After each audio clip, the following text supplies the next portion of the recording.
Show. We're joined by Keith McPherson, WFAN radio host, and many other things. Diehard Yankee fan. We had this big content creator event. We meet some people. Now we're in the studio. So, Keith, thank you for taking the time on this frigid Tuesday night to join me and talk some Yankees baseball and a bunch of other stuff we love. Yeah, man. It's February now. It's February 3rd. We're like a week away from pitchers and catchers reporting, and it's Super Bowl week. So as soon as the Super Bowl ends, baseball fans say, yes, it's baseball season. Yeah, the thing is, for me, like, I'm already in baseball mode because it's like WBC. Like, I feel like I'm prepping early for baseball, like, earlier than usual. So I'm excited. Yeah, there's a lot of Yankees playing in the World Baseball Classic. Aaron Boone was just on WFAN, and he talked about how, like, this might be the peak for the WBC. The World Baseball Classic might not be any bigger than it is this year because it hit a fever pitch last year with the United States versus Japan. I can't talk. It's late. Ohtani versus Trout. Like, what I'm hoping is the United States wins and it does reach a higher level because it's good for the health of the sport. Absolutely. And Aaron Judge is going to be playing in it. So every Yankee fan is going to want to tune in for that. And the USA is bringing their best guns this time. So I think it's going to be really exciting. And it's really a fun way to get the season started. And yeah. Judge playing, I think we're all excited for. But at the same time, we got to hold our breath. Yeah, exactly. So, Jared, speaking of Judge, let's play that clip. We got a lot of Aaron Judge hype here.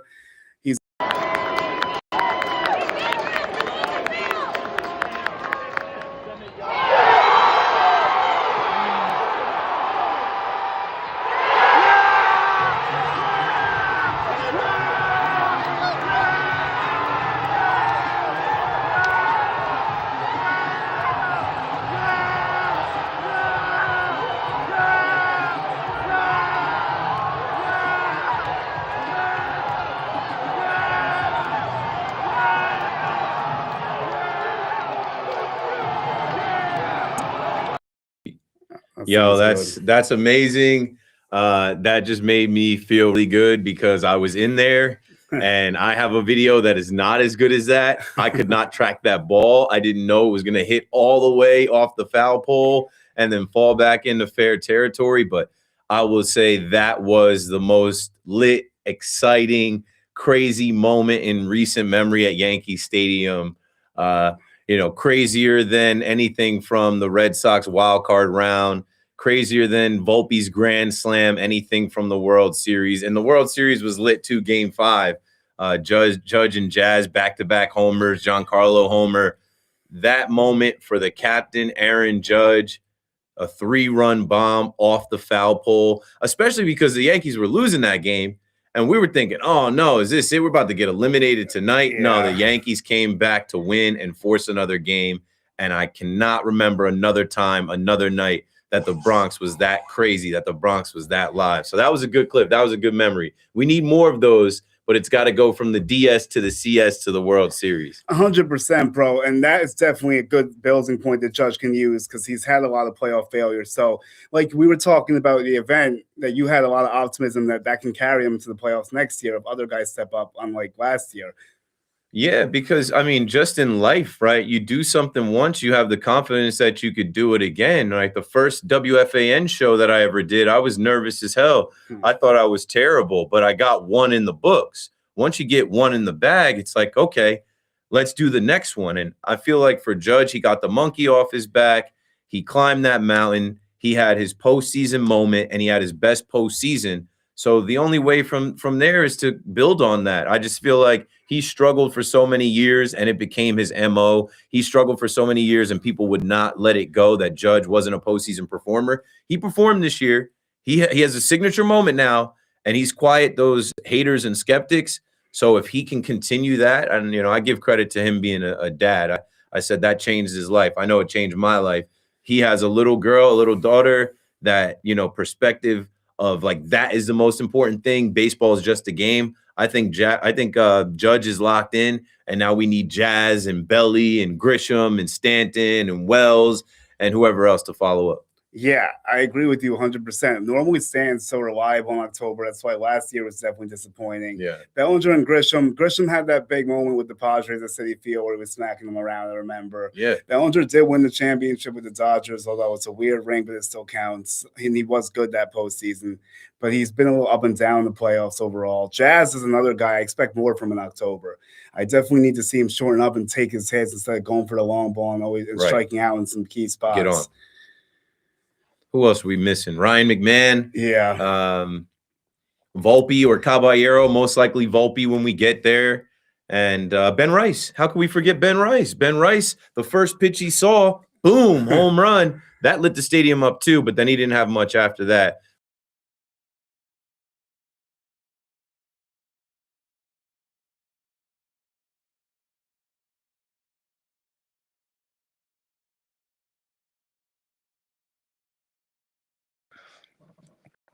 Sorry, guys, we're having a little bit of tech issues, a little bit of Wi-Fi problem on their end. I'm Jared. I'm behind the scenes. They're probably gonna pop back in a little bit. I'm gonna text Julian right now, see what's up. But Chief Mamba, see some of these chatters. What's up, Joe? Chris.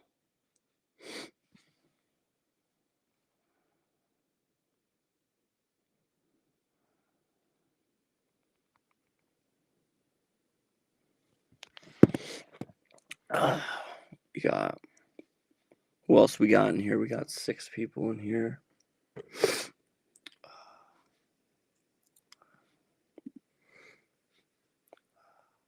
But yeah, we're all excited for some Yankees baseball. Obviously, I'm behind the scenes, but they're having a little bit of a Wi-Fi problem at the studio right now. But I'm a huge Yankee fan as well. I work with Julian on his podcast. They're popping in. They should be popping in a little bit. Freaking Wi-Fi, dude.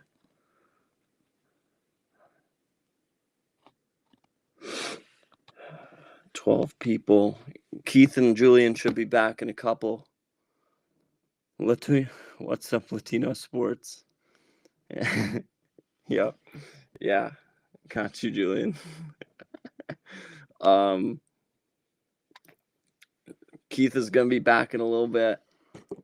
Julian and Keith are having a little bit of tech issues. The Wi-Fi at the studio is a little bit shaky, but they're doing their best to come back right now. They should be back. Yeah, hit the like, hit the sub, just like with Latino sports.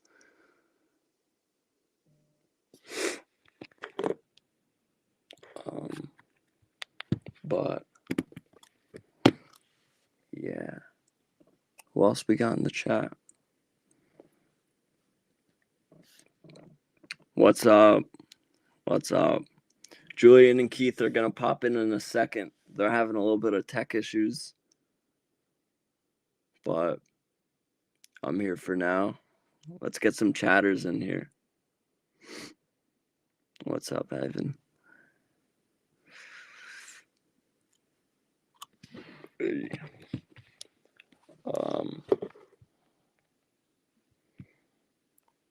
We're still live, right? We're still good?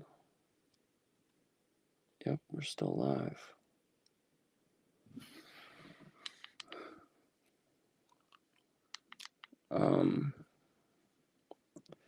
Should be back. Let me text Julian. I'm here for now. Let's get some chatters in here.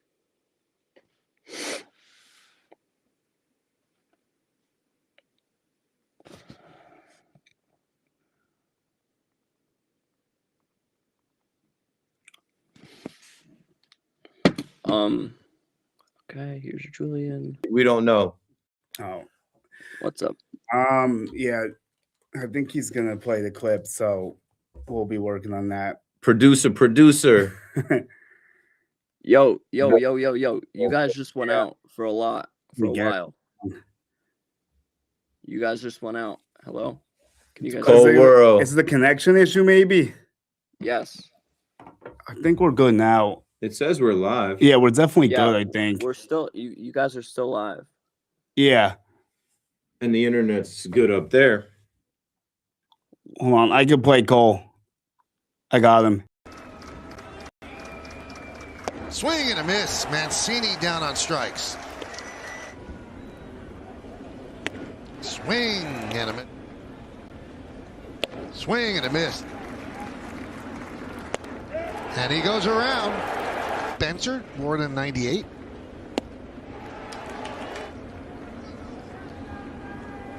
Swing and a miss. And the pitch. Strike three. Swing and a miss. I'll shoot him a text. You might be going on the IL. Sit. 2-2. Strike three. Swing and a 3-2. Strike three. So excited when Garrett Cole signed with the Yankees, and unfortunately, I feel like that feeling's been washed away because they haven't won since he's been there. And you kind of expected the ring sooner when you sign Garrett Cole to a big deal like that, like a record-setting deal. I'll say this: Cole wasn't the issue in the postseason in 2024 at all.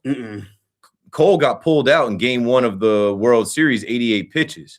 Right? Cole was cruising in Game 5, and then they all S the bed and couldn't get an out. So I'm excited about Cole. And that's what I tell some of these crybaby ass Yankee fans that forget. Like, you guys are so quick to forget, like, who's on this team.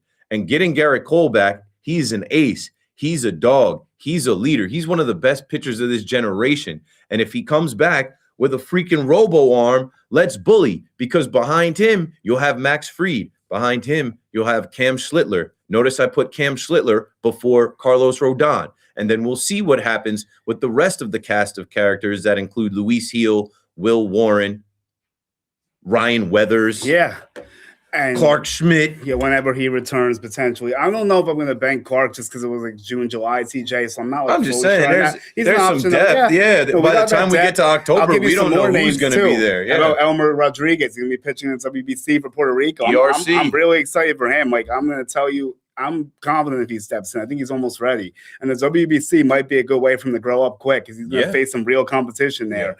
So we're going to see what he's made of when the lights are out of the WBC. I've heard a lot about the kid. I like him a lot. Obviously, it was a Carlos Narvaez trade, and we didn't need another catcher. And, you know, that would make it even sweeter if this guy that the Red Sox gave us, right, turns into being a stud. And then the next up-and-coming young ace for the Yankees. Let's ride. Yeah, I like him a lot. He's a good pitch mix. He's not going to blow you away with the radar gun, but it's like a 96, 98 potentially. It's not going to hit 100 probably.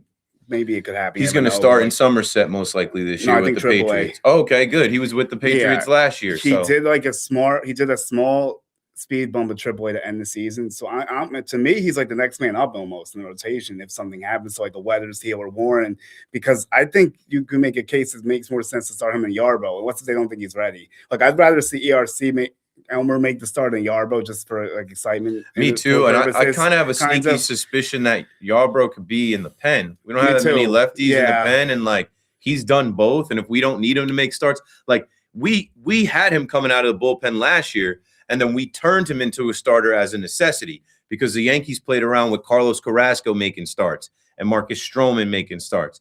Ryan Yarbrough can come out of the pen if they work on him and get him right. And, hey, you can never have enough pitching. No, I view him as a piece in the pen, too, like a bridge guy, because they do have Tim Hill, who we like as a lefty, obviously. Yes. I think Hedrick's pretty good, too. I forgot about Hedrick. I can see him cracking that 8-man. Yeah, I always forget about him. Yeah. And, like, Yeri De Los Santos, and like there's some fringe guys that you forget there's about. So many. Like, they got Winquist. He's a Rule 5 guy with Zach, and it looked like they made a trade for a Rockies reliever who's like a ground ball guy they're trying to fix. I think it's like a Cervalli. You're in the chat. I see y'all in the chat. RJ Davis, what's up? Miss Chocolate says Cole is one of the smartest pitchers in the game. He's a Cy Young winner for a reason, right? We're getting the 2023 Cy Young winner back. Futures in the chat. Yanks 2077. You're my guy Ray Condi says, I tell you all the time, the Yankee fans are silly. Yeah, you know what I say all the time, right?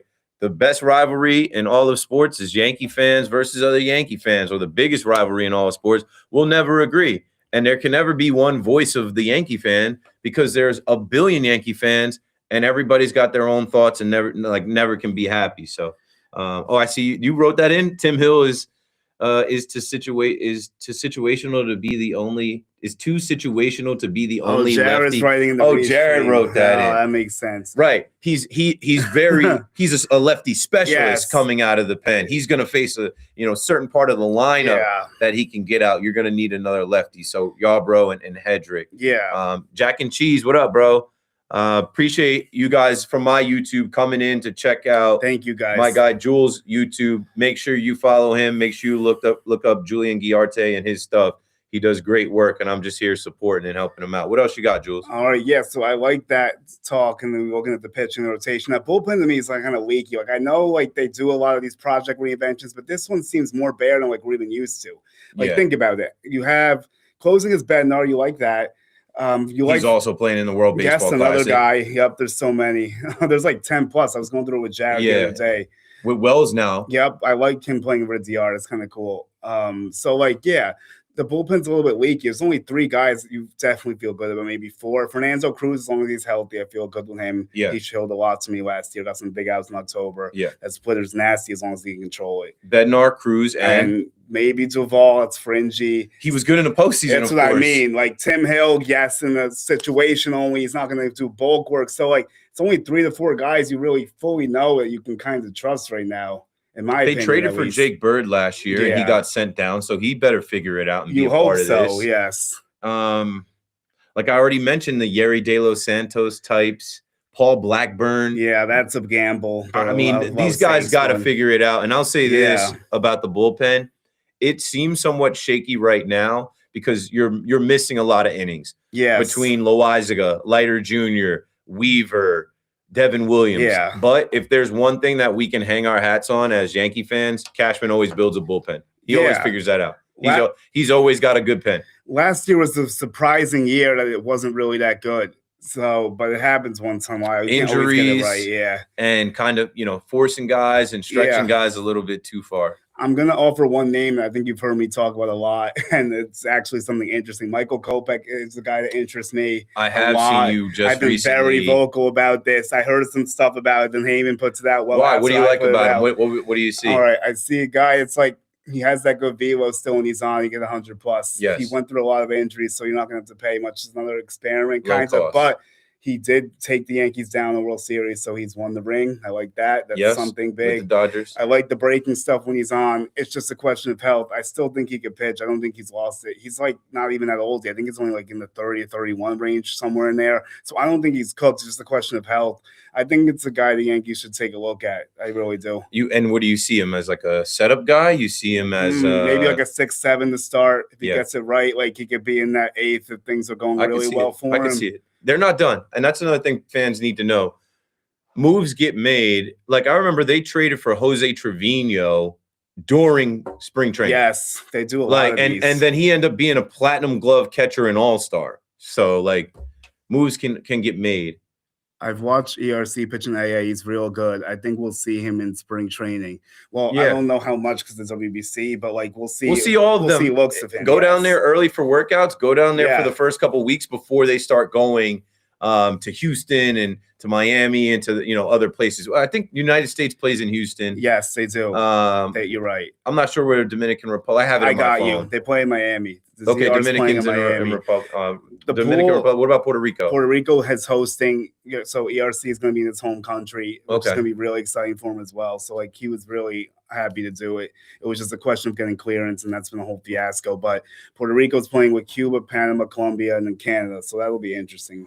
We'll see if Elmer could pitch them out of the group, maybe.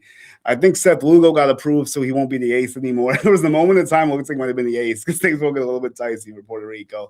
That would have been a lot. Like, I don't know. And then they had the issue with the insurance. Yeah.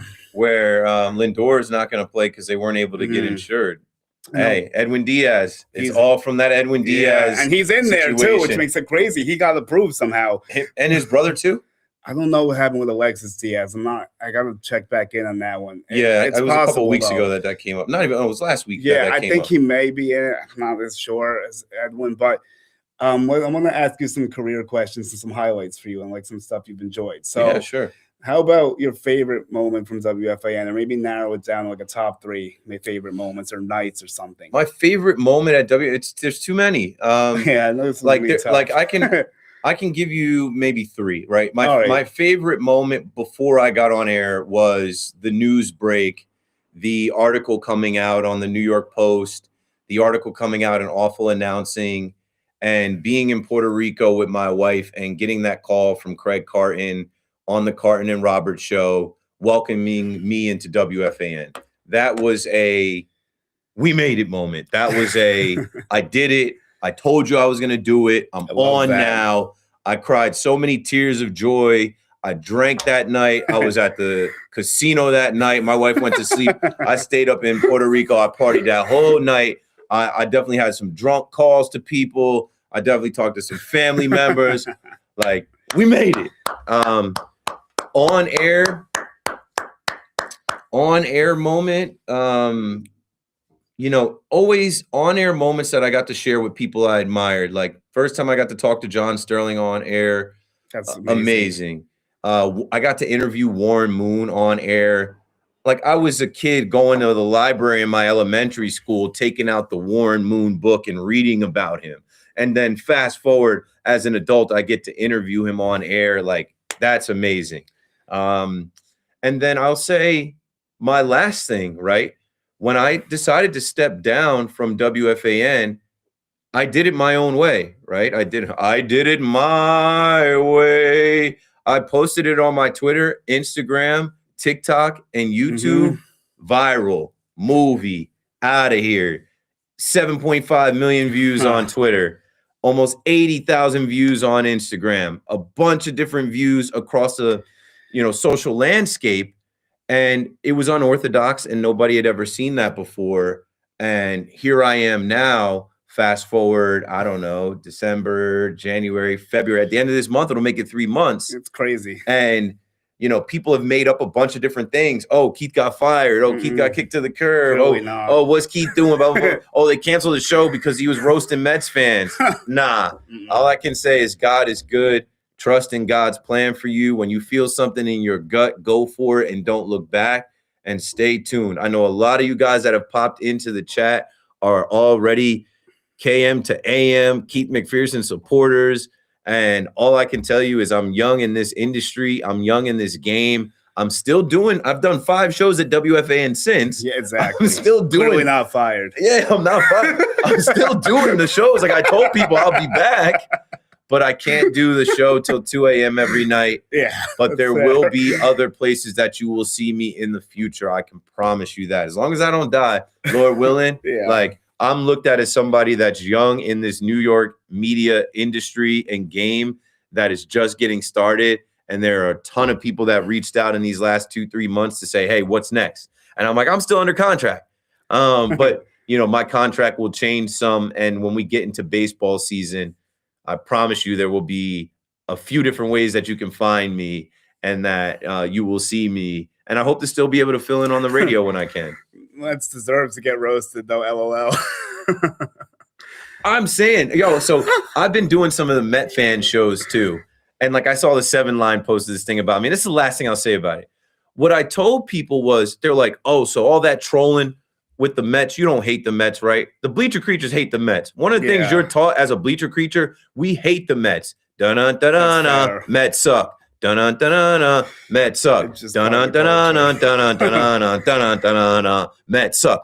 That's what we come up on, right? We hate the Mets, F the Mets. The Mets are trash. METS, my entire team sucks. But when I got on air, I realized because I'm such a Yankee boy, and some people don't know my history. In 2014, I was in the MLB fan cave as the selected Yankee fan to represent all Yankee fans in Derek Jeter's final season. I got picked out of 25,000 applicants. That's nuts. So that alone puts me in a different category. Then I get on MLB Network And I'm not a former player like Xavier Scruggs. Mhm. I'm not a reporter like Hannah Kaiser. And I'm not a pretty girl TV host like LG, right? Lauren Gardner. Yeah. They put me on there as like, this guy is a fan. He's giving us the fan perspective. Hey, Keith, Yeah. tell us how the game was last night. I blazed a trail into WFAN as well as a Yankee boy. You guys that really follow me know I did 3 different Yankee podcasts. Mhm. I did George's Box with Bronx Pinstripes. I did Pinstripe Strong with Joe's McFly, Yep. which was under John Boy. Mhm. And then Sweeney Murdy and I had a podcast called Bronx Baseball. When I got on air, I realized I'm so Yankee down, I bleed pinstripes. These Mets fans don't care to hear me talk about their team.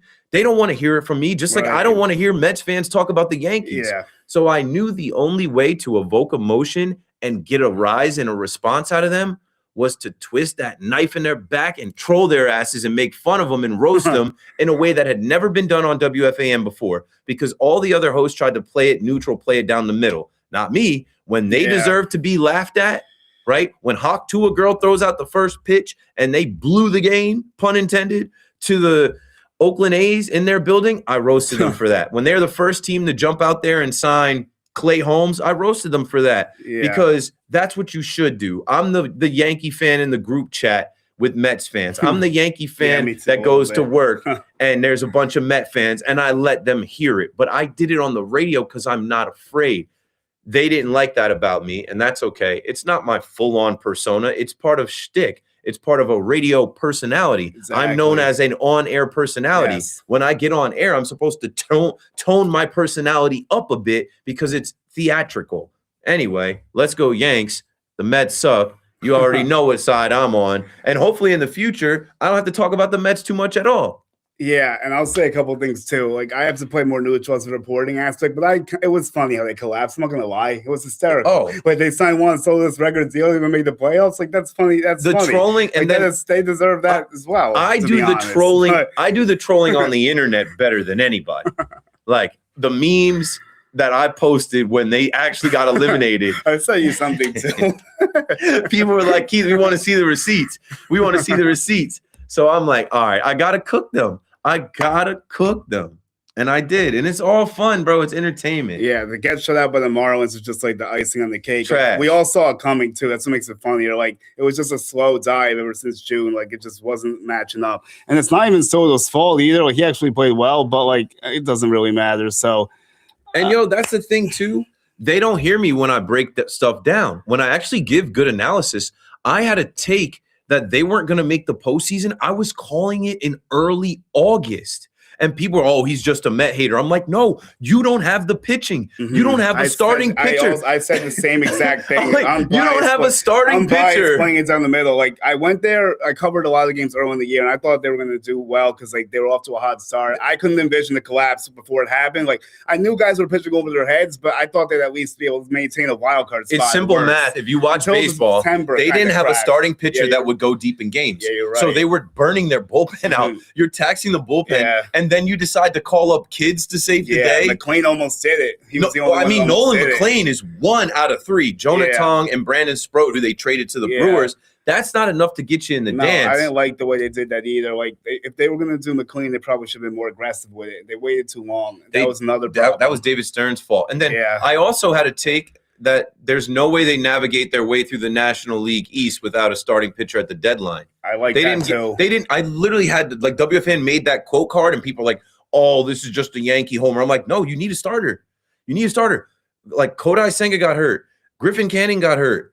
You don't know what you're going to get out of Clay Holmes. You don't know what you're going to get out of Sean Manaea. You don't know what you're going to get out of David Peterson. I'm not hating, and that's the thing. I'm like, damn. Even when I give these Met fans analysis, they don't want to hear it. When I troll them and make fun of them, they hear me then. So you do Exactly. what works. I said You the do what same works. thing. Like the deadline to me, like they failed not getting the pitcher. I thought it was a colossal mistake, and then I knew they were gonna have to put the kids in because they had nothing left. They were running on fumes. Right. Like it just wasn't gonna hold up. They tried to do what they could, but it just wasn't enough. Let's get back to the Yankees. So, Yeah, let's. A team that Yeah. actually like spends the money and gets to the postseason and does Yeah. what they're supposed to do for the most part. yes, they had a much lower payroll too, and the Mets last year, and they will again this year, but whatever. So you talked about 203. This might be top two, but give me some of your favorite 203 stories or unhinged stuff, like maybe fun memories you've had from 203. Like just like games or like even outside the games. I know it's a big community. I remember. And I really respect what you guys do. Like I enjoy seeing you guys. So like I'm cool with a lot of you, so it's fun. I don't know how I got into the Bleacher Creatures, but we used to drink when I was younger. Like Friday night games, we used to be the drinking night, and we used to get so faded before the games, and then be in the bleachers. And sometimes people would sneak in alcohol. And my favorite moment was when I discovered the bodega. The bodega is not a secret anymore. No. But back in 2015, 16, it was like a Yankee Stadium speakeasy. And I remember leaving the game out of gate 8 with the Creatures, and we're walking past the dugout, and they're like, yo, let's go get a beer. I'm like, yo, let's pop in here. They're like, no, come this way. I'm like, yo, why are we walking past the bar right here? You want to go get a drink? They bring me to the bodega. We get beers at the bodega and go into the backyard. And I was like, a whole new world. I was like, I had no idea. This was like, that was the most BX shit to me. I'm like, that damn. was BX to its core. I'm like, yo, there's a whole area out here where we can smoke and drink. So that was my first big moment with, I think that was 2016 that was the 2017 season, because that was the year that we made it to Game 7 of the ALCS. It was a magical year. But 2015 and 16, I was going to the stadium by myself for the first time. 2017 is when I really started to get in with the Creatures. I was with them a little bit in 16. Like some of you probably saw the video of Judge's first roll call. Like I was there, but I wasn't going to as many games. 2017 was the first year I was like, yo, I'm going to like 30, 40 games. I love that. My two biggest moments in the bleachers, selfishly, and then I'll give you a bonus one that has nothing to do with me. All right, go ahead. Astros come back to town for the first time after the pandemic, and I lead the roll call. And it was so loud in there. It was insane. I was scared. Like, I don't get nervous. I don't really have stage fright. I've done so many things. I defeated my own ego. I don't care what people think about what I look like, whatever. But I was nervous in that moment because I'm like, the players aren't going to be able to hear me because the game starts and everybody's just boo, boo, F-foul, Tuve, F-foul. And it is the environment in there. Everybody is going nuts. People are like going insane. And so, you know, the first thing you got to do is, and I'm trying to get the slow clap. I'm trying to get everybody, and it's not having. Then I just did the, hey, yo. And then once I got that going, we got through it. I got through my first one and I said, never again. Never again. I never did another one and done. And then wow, I didn't know that. I never because it was. I do remember that because I was at that game actually. I wasn't in 203, but I know the atmosphere you're talking. I had to go. Like you had. Yeah, everybody was there. It was everyone that was able to be there with the restrictions. Because it was like, yo, this was payback, right? The Astros cheated. It was like, and we couldn't come into the stadium in 2020. Right, so that they had a whole year off the hook in that sense from fans hearing it and everything. We were, and it was loud. It felt like there was full, even though it wasn't. If you look at my TikTok, the video is pinned on my TikTok. It's got like 200,000 views on it. Okay, my other big moment was when I filled in for Susan Waldman, and Tina, the queen of the bleachers, and Mark, who leads the roll call, had the Bleacher Creatures chant Keith McPherson after they did all the players' names. I just remember this too. I'm up there. And hello and greetings from Yankees Stadium. You're listening to New York Yankees baseball on the Fan, the Yankees radio network. This is Keith McPherson, blah, blah, blah, Justin Shackle. All right, here we go. First pitch. And they get into it. They do everybody. And I'm trying to, do these like reads, like the Vision Zero initiative and like, read all these things. And then I hear Keith McPherson. Yeah. Keith McPherson. And I'm like, I just take the microphone off my headset. I put it back and I'm like, wow. I almost cried. I'm like, I just got a roll call. I didn't play. The last person to get a roll call that wasn't a Yankee was John Sterling the month before. I'm like, bro, I'm hitting legend status now. I don't know what I would do if I ever got one. I'd probably just pass out, to be honest with you. So I can understand that being a lot, especially when you're in the booth. Last bonus one. You know how if you're ever in the bleachers and we do the roll call and the last thing we say is, we don't do the wave. Don't do the wave I hate here. The wave so much. Bro, we were playing the Blue Jays back in maybe 2019. And this is a good way to segue because this name has come up in Yankees conversations. I think it was 2019. I have to go back and look at the game. I want to say it was 2019. Fans start doing the wave late in like maybe the 7th or 8th inning, and Randall Grichuk hits a home run. Oh yes, we can talk about him. And the bleachers lost their mind. We started blaming people. People got hit. People started fighting over like, don't do the wave. It's your fault. People were pushed. People had beers and stuff thrown at them. Like, we don't do the wave over here. You guys did the wave, and that made Randall Grichuk hit a home run. Pay attention to the game. Yeah, no, I despise the wave, and I don't even say in 203 as often as you, and I can't stand it. I think you made me not like it, and I'm cool with it now because the wave's so annoying, but it's just unnecessary. But we don't need it. Yeah, it's just not needed. So Grichuk is a Yankee killer, which is why I might be interested in having him on the team so he doesn't have to hurt them anymore. That's one aspect of it. Yeah, but he's washed. But he does hit well at Yankee Stadium, though. I was looking at some numbers. He has like 18 bombs. We would get him like we get Donaldson washed, right? Donaldson was with the Blue Jays. It's a gamble. It's definitely a gamble. Then we get washed Donaldson. But it depends. If they're not paying him too much, I know that the Yankees are looking for another right-handed outfielder. We're looking for one more guy. They didn't get Austin Hayes. Yeah. Rumor came out that they were in on Luis Robert. Yes, that was interesting to me. I think that was like a fallback if they get Bellinger. That's what it's to be. And that would have been interesting. The Mets got him. I like Robert, actually. We'll see if they can redeem him, but he's a center fielder. Scenery. Yeah, we'll see. And they paid Trent Grisham $22 million. No, they're basically making similar money, which is interesting because Grisham had a way better year, but you like Robert's probably ceiling higher, like over in the long term. You saw Cashman double down on the Grisham stuff. Yeah, I did. He's standing on business. Am I really surprised? No, I'm not surprised. I can't say I am. So we're going to have to see how that one works out for him. All right, yes. Andujar, we have a big discussion from Andujar, actually. So Jared hit that clip. I would be interested in bringing him back, actually. Me too. So I think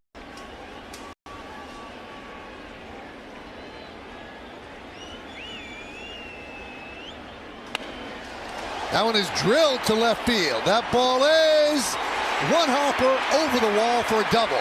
1 run scores. Gregorius will head back to third. It's an RBI double for Andujar. Another extra base. That is cracked left field. Home run Andujar. Did you just call that? I don't think it's calling it when he's allowed the 3rd most homers in the National League. Excellent job right there.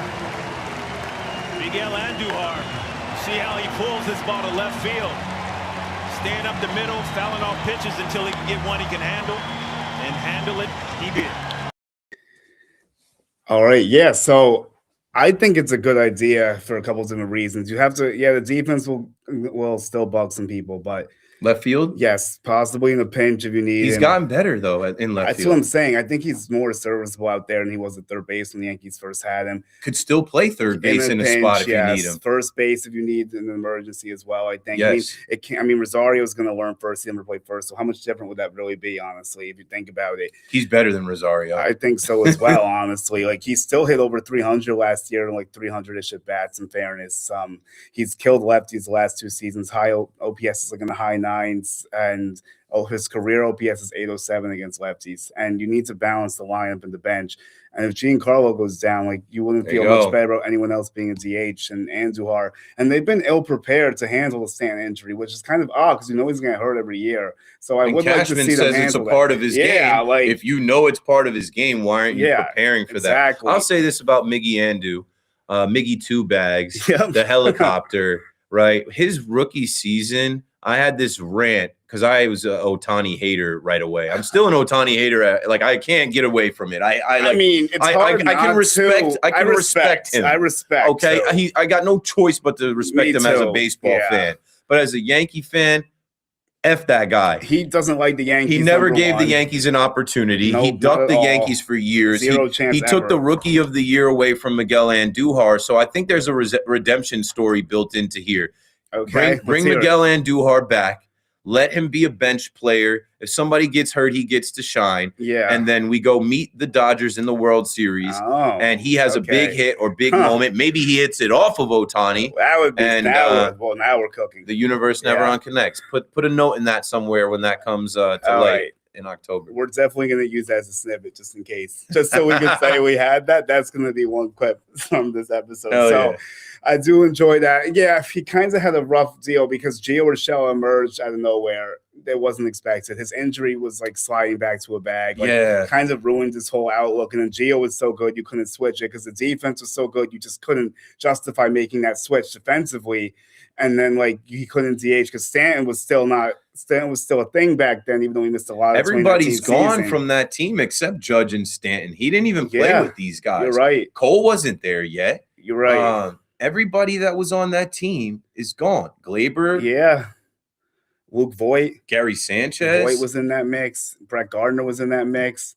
Your boy Clint Frazier. Someone actually brought up in the chat about the playoff moment for Clint. I was going to share it before. Oh, yeah. I did see in the chat. Jared, get that back Somebody if you said, can find the Clint Frazier part. So listen, like I appreciate Clint coming to the bleachers, but that wouldn't be one of my top moments. Clint in the playoffs was awesome. Okay, he went to the bleachers in the playoffs. Right, got it. Okay. I'll say this about Clint. Right. I liked what you guys did, by the way. I really enjoyed it. Yeah, so stay tuned. Okay, Right? I told Clint let's see. Once the games start, you will see Clint and I do something again because he has a ton of insight as a former player. Mm-hmm. But I give Clint credit because when he first said that he was going to go out to the bleachers, he said that he was going to go out to the bleachers and wear full pinstripes. And the god CC Sabathia called him an effing clown. And that set Twitter and Instagram ablaze. Yeah, and then there were a lot of people that were like, yo, it's not cool that he's going out there. And they basically were like telling me not to link up with him. And I respect that, man, because different than CC, I literally refer to as the god CC, Hall of Famer. He's a beast, legend, whatever you want to World call it. Series champion, Cy Aces, Young, Black A, the list goes on. And like I've been around CC. Go to my YouTube and look for the interview I had with CC at the Players Alliance. I was at his last game too when he literally couldn't. I was there anymore. too. Yeah, that was the tugging at our heartstrings. Like, that I was hurting with that too. And like he's one of, I think it's 3 lefties with 3 Ks, 3,000 Ks. He's a legend. One of 3 lefties. He's a legend. But listen, CC, and shout out to CC's son. I see them go through, gate 2.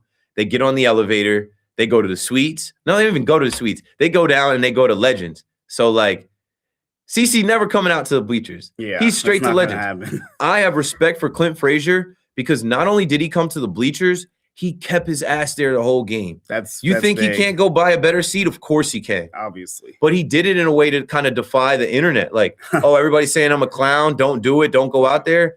Not only did he go out there and chill with all the Yankee fans, he sat there the whole game. And this is a guy that's hit home runs in that building. So respect to Clint Frazier. Yeah, no, I really appreciate that. And I kind of like his FU mentality a little bit. I know that rubs people the wrong way, but I enjoy it. Because like I have some of that too. You got to have it. Too. Like, if you're going to be successful, you got to have this FU, everybody mentality in you somewhere. You got to be nice to people, be there, but you got to know who deserves a middle finger sometimes. So when the time comes, yeah, exactly. But let's get down to it. So what team worries you the most? I don't think you're as high in Toronto as I am. The Mariners trade for Brendan Donovan. That's a team that's a little bit sneaky to me. So like, if you're looking at the American League, if the Yankees are going to go back, who's their biggest roadblock to go into the World Series, in your opinion? I just think the division is going to be tough. Red Sox. Like, we can't forget that the Blue Jays and Red Sox kicked our ass last year. Like those games were hard to watch.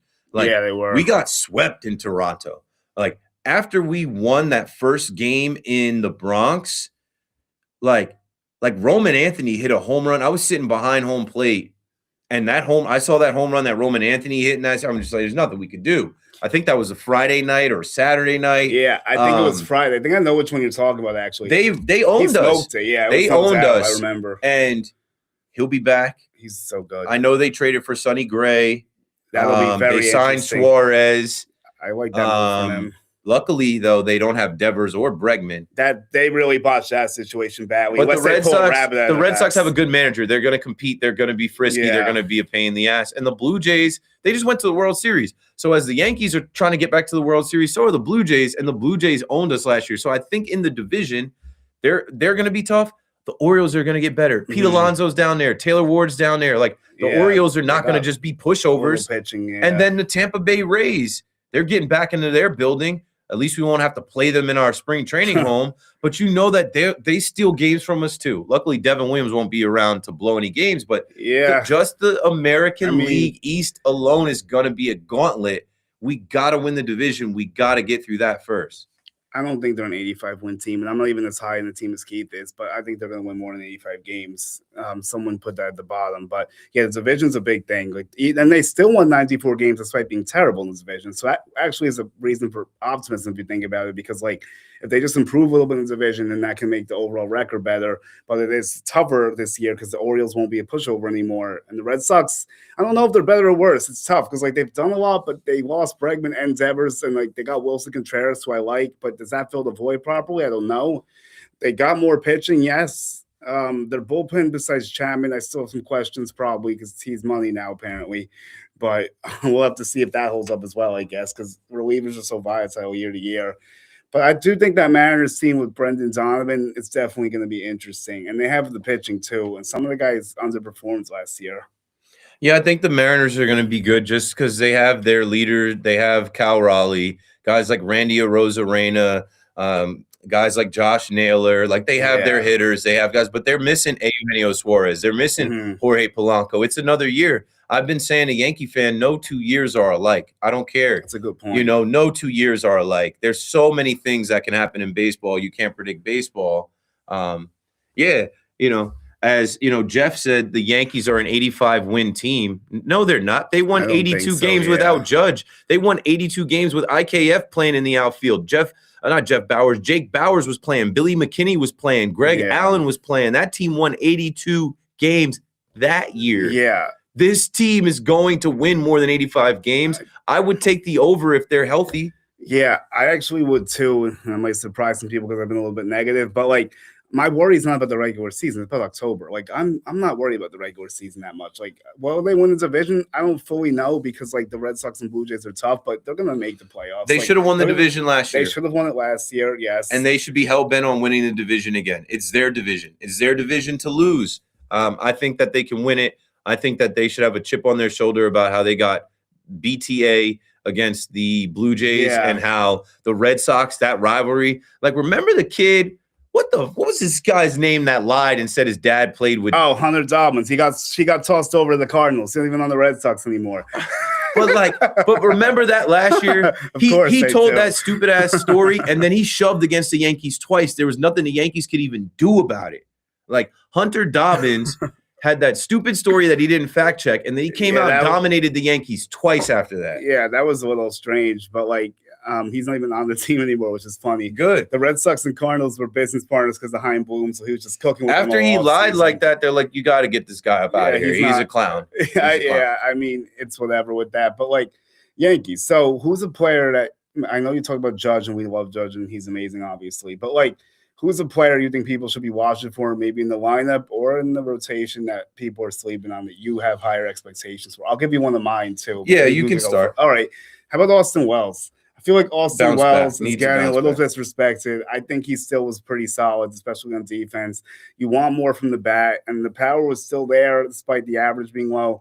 And I know average is outdated, but you have to be better than what he did last year and with the on base and the slugging, because it all goes together if you think about it. Better average, better on base, better slug in most situations, especially for him because he drives the ball when he hits it most times. He'll get some doubles, he'll hit them out. I think he's going to be better than people expect. Yeah, someone asked me on my stream, I think last night, who's your breakout player? Aaron Judge. Duh. Yeah. But I know I can't say Judge. Fingers crossed that Ryan McMahon has a full off season, a spring training with the Yankees. He feels how different it is than going out to Mesa, Arizona with the Colorado Rockies.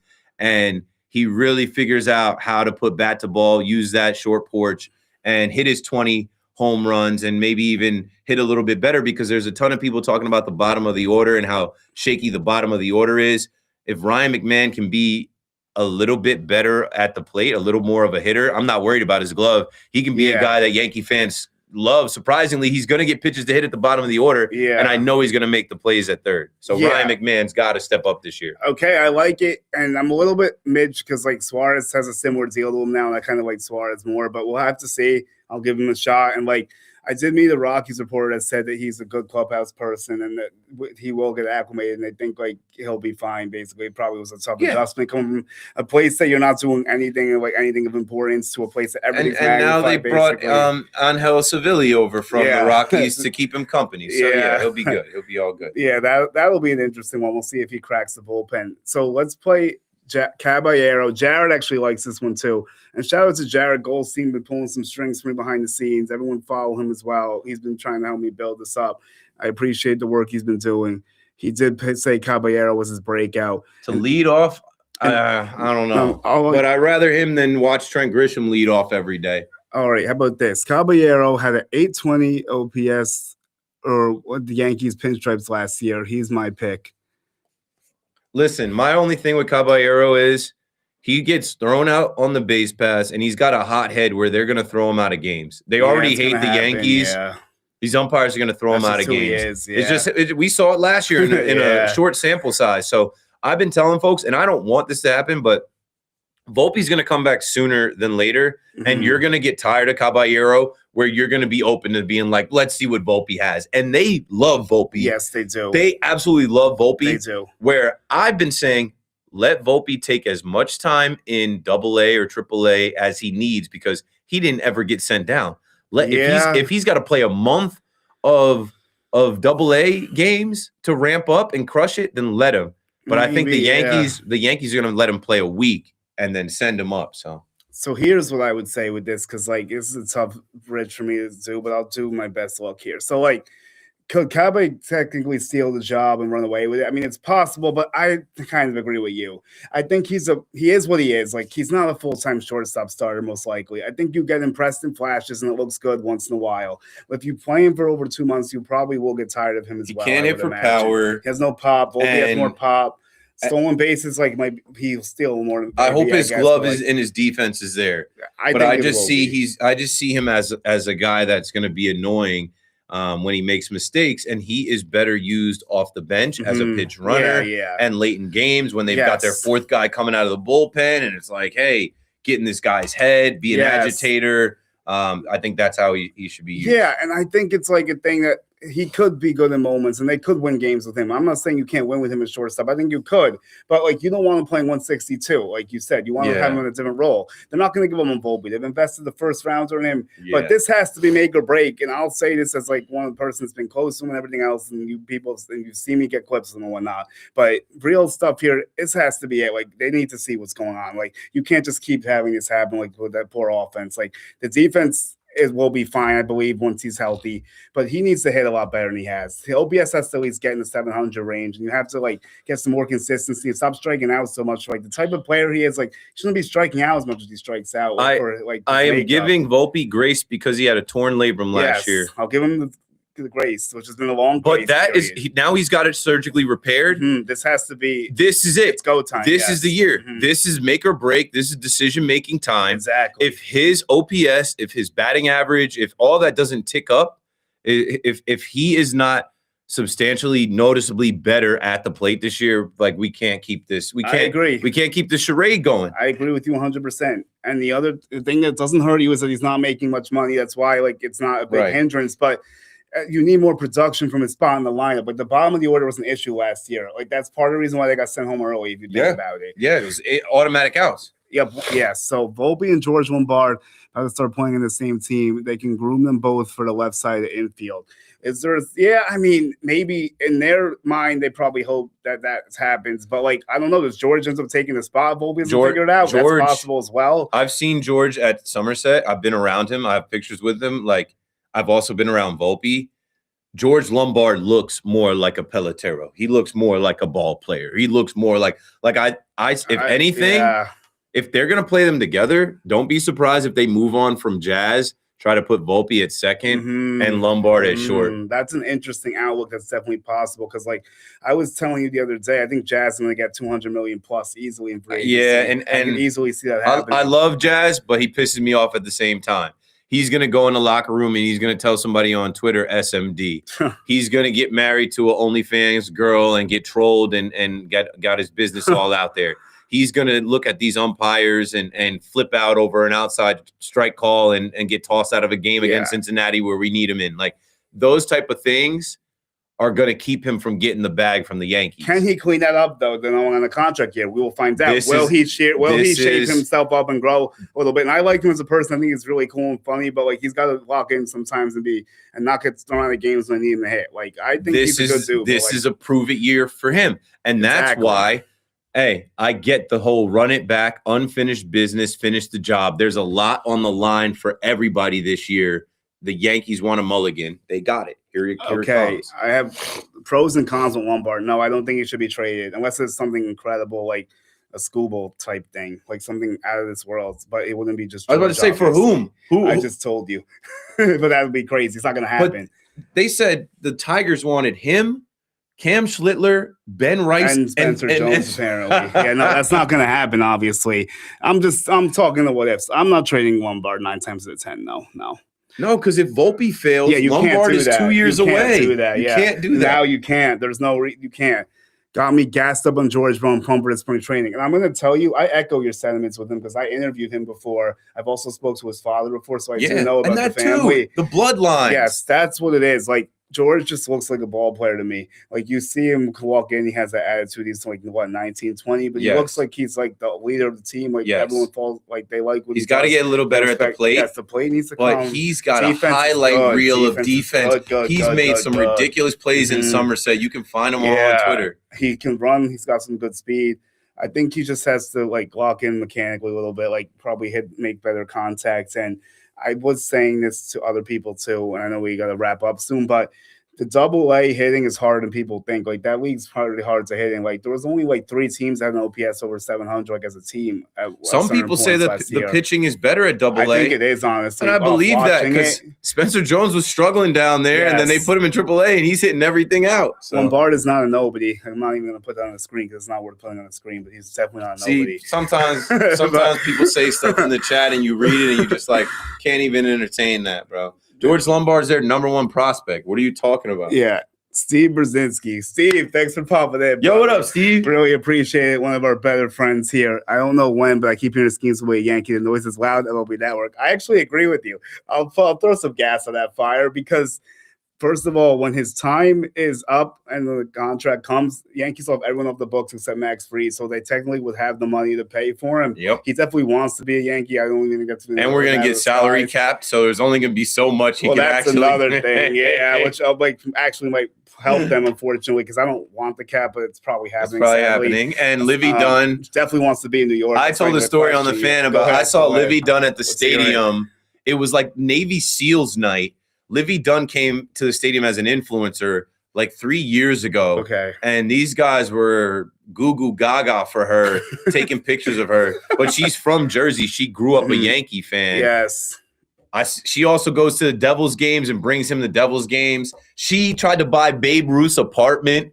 I did not know that. She tried to buy Babe Ruth's apartment, and she got denied by like the housing association because she's too famous. That is crazy. The rich people in New York that live there are like, nah, the block is hot, bro. You're gonna bring way too many creeps around here trying to get selfies with you. Schemes and Libby's on NYC. Let's go. Yep, sign it up, Steve. We're in. We agree.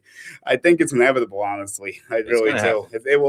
He's not gonna go to the Mets. No, he's not gonna go to the Mets, and they can try and get Scooble if they want. Yeah, and then like the Dodgers, I mean, I think he'd rather come east. She probably wants east, and like I think the Yankees are gonna not be denied. And this is a situation. It's gonna be like their Garrett Cole. It's gonna be like the White Whale situation where they just won't get denied. I think if there's not sound good to me. If there's not a salary cap, I don't think there's like a number what are we looking at, like 4 or 5? It's gonna be something ridiculous. Like it's gonna be crazy, but they're gonna be able to pay it because that money is gonna be off the books, which is why Cole's money will be off unless they keep him.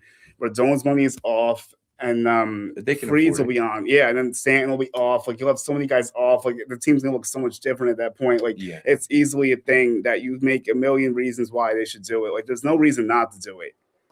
I'm with it. And you're going to have cost-effective guys like Ben Rice and Cam Schlittler and Volpe and Wells that, they're going to have the money to throw.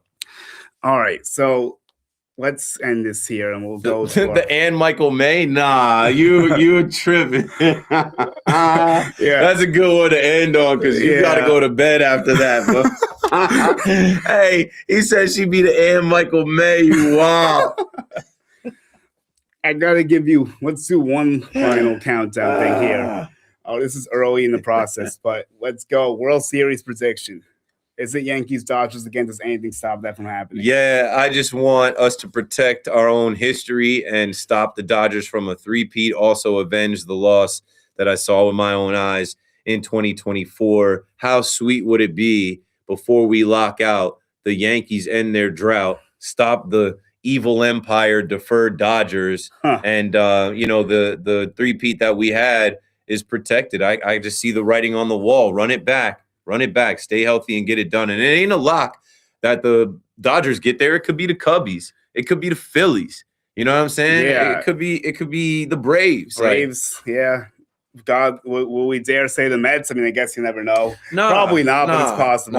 You never know what could happen. The Mets really got a 1-year thing going. Bo Bichette's going to opt out. We'll see how that all comes together with them. They got guys playing positions they never played before. Yeah, they still don't have enough pitching either. Yeah, Freddie Peralta's a 1-year deal. Yep. So they might go balls to the wall for that 1 year and blow it all up. It's possible, like you said. So maybe they do figure it out over again. No Edwin Diaz. They're going to be watching Devin Williams blow games. I'm gonna be over there laughing. They don't have a real first baseman either. They're experimental with Jorge Polanco, Mark Vientos. Who's playing left field? Brett Beatty, Tyrone Taylor, Benj maybe. Actually, really do Carson Benj. I'll talk. If he's ready. I do like him though. I think he will. Yeah, he's a top prospect. We'll see.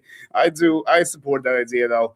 But yeah, Keith, this was so fun. So let me try to hit these subs things here. So everyone, check out Keith, obviously, on my channel. I'm sure there's a few new people, hopefully, that are interacting with you that haven't seen you before. It's more towards me, but like everyone knows that he works very hard, and I love all the work he does. I miss KM the AM all the time, and I don't even listen to WFAN as much because he's not on anymore. And that's a real fact. So I'm not even just saying that. He didn't tell me to say that. You could ask anyone. Like, I just don't listen as much because he's not on anymore. Yeah, and I'm really busy. Like I took the time out of my day to like listen to his stuff, but I don't feel the need to do that to some of the other people as much as I did with him. So that's the true fact. And that's because his vibes, bro, his energy, bro. I mean, I got my slots, winter meetings, spring training, like we had our call-ins and everything. And whenever you're back in, I'll try to hit you up again because I know you still have some spots. So yeah, thank you. And everyone follow him everywhere. He's all over social media. It's not hard to find. And and make sure you guys follow Jules. Like I said, make sure you guys follow his channel. I know a lot of you came in from my YouTube channel. I know this is also on his Twitter. He's just a hardworking guy. I remember he messaged me on LinkedIn years ago, the origin story. And I told him go for it. And it just shows my character that I responded back then, and I was like, let me know if you need any help, and I've helped how I can in different stages of his journey, and I'm proud of the guy. So for all of you guys watching, we appreciate you. Chase your dreams as well, and support other people, man. It doesn't cost you nothing to show love. Don't be a hater. Show love. Yeah, someone asked about supers, but I don't have that on my channel yet. Hopefully soon. Oh, you got to build. You got to build the watch hours and subscribers. We're working on it. It'll happen. I know you can get it. Took me a long time. Yeah, you can get the supers, though. Obviously, I can't right now. Someone had one more thing. I think I would see. Bo will opt out. So anything else noteworthy? No, I guess we're good. Yeah, Can I get to that bottom? I don't know. Let's see if I can get to it. That's fine.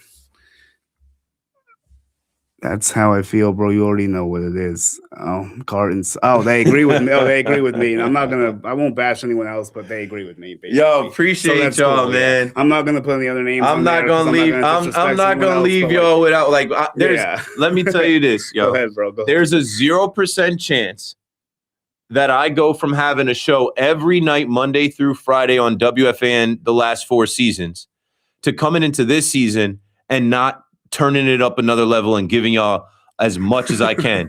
I'm working on the plan now, and I'm not working on it alone. Every day I'm having calls. Every day I'm having meetings. I've had paid for lunches. I've had. There are people that are interested in me and what I bring to the table. And when baseball season comes, it's on. All right, do a show with BT. I would. Shout out to BT. He launched his show on YouTube, but I'm not doing that. I do like I'm not doing that. Like, When you see the Keith McPherson show, you're gonna know it's the Keith McPherson show. It's not gonna be out of my apartment. I got you on that. Steve said super chats in this economy. I love Steve. It's so funny. Super chats in this economy. Yeah, they be throwing 99 cents. Sometimes I get $20. Yeah, no, like I've seen them before on other people's channels, and it is a thing It's people love, do. And bro. like, It's eventually I love, will bro. get to that point. Obviously, and I have people interested in me too, and I'm also working on some stuff, not as high of a scale as he is, obviously. Get that monetization, boy. 139. I got a 139.61 check coming, boy. That's for my son. That's for my son's diapers and food to eat. There it is. No, but seriously, like, yeah, that's definitely important. I'm working on some stuff behind the scenes too. Obviously, not to the scale he is, but hopefully it's something exciting that'll make everything Brick good by this year. brick. Yeah, it's a day by day. There's somebody yeah. with more than me. Like somebody said, do a show with BT. BT is blazing a trail right now. He's got good, yeah. 15,000 subscribers. He's got 2,000 views per video, but he can't get no super chat. That's pretty funny. Yeah. Not yet. Not yet. You know, the YouTube thing is really hard to build, honestly. Because they know famous people can jump on the platform and bring all their followers over, but they make you earn it. Yeah, no, you really have to go through it. They make you put in the watch hours. Mm-hmm. Okay, you got the subscribers, now you got to get the watch like hours. The subs, it's not even that bad. Like I can hit 1,000 like relatively in a few months probably and be good. Like I have my 5+ already. That's like one little stupid bar. But like, yeah, the thing is the shorts. Yeah, the shorts I do that builds up my subs. It doesn't help with the watch time, unfortunately, but it does help get some things going. Like I did take Zero Vice and add a few football things here and there. It did help me get some attraction like here and there, like on TikTok and like with YouTube. So like a Super Bowl, we'll see what's up. I want to get those copyright strikes, but we'll see what I can sneak in there. I'll get in trouble. If it was easy, everybody would do it. Exactly. That's a good point. All right. So I appreciate everyone coming in. It was a really fun night. And my final note is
I think it craps out here.